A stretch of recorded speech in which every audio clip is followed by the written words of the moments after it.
Mga labi ng Negrense OFW na nasawi sa pag-atake ng grupong Hamas sa Israel, naiuwi na sa kanyang pamilya sa Cadiz City, Negros Occidental. May detalye si Eileen Pedreso ng GMA Regional TV, 1 Western Visayas.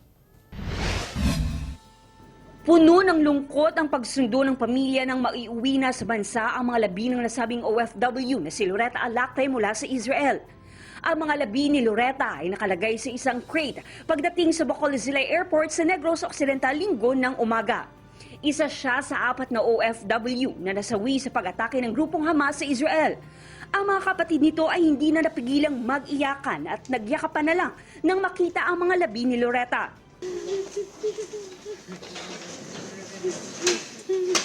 Agad na dinala ang mga labi ni Loretta sa isang punerarya sa Cadiz City. Pagdating sa punerarya, mas tumindi pa ang emosyon ng pamilya ng OFW nang buksan na ang crate at makita nila ang itsura ni Loretta.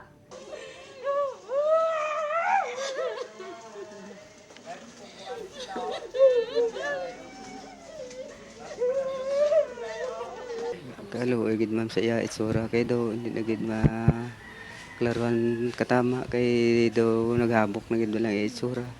Ano ko lang ma'am kay may ginapais ko sa mga ng ano yan na blows. Amo lang ang ginaano ko sa iya. Naubayan niya lang. Sa bahay ng pamilya sa Barangay Cadiz Viejo, nakahanda na ang mga lamesa at tent para sa lamay.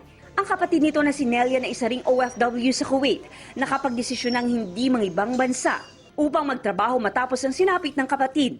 Wala na, kay hindi na ko pasugtan sa akong mga utod. Number 1, pasalamat ko kay sa mahal na Panginoon. Samantala, plano naman ng Maasin LGU sa probinsya ng Iloilo na kilalanin bilang bayani ang 44 anyos na OFW na si Grace Cabrera. Nasawi rin si Grace sa Israel. So we're going to recognize her as hero natin at maging inspirasyon din na pinakita talaga ang totoong puso ng Pinoy. Nagpasalamat naman ang pamilya ng employer ni Grace para sa sakripisyo nito matapos sagipin ng Ilongga OFW ang 85 anyos na Israeli employer nito. October 7, nang salakay ng grupong Hamas ang bahay ng employer ni Grace sa Kibbutz Be'eri. Hiniling daw ni Grace na huwag saktan ang kanyang employer at siya ang sumama bilang hostage. Hinihintay ngayon ng pamilya na maiuwi rin ang mga labi ni Grace sa Pilipinas.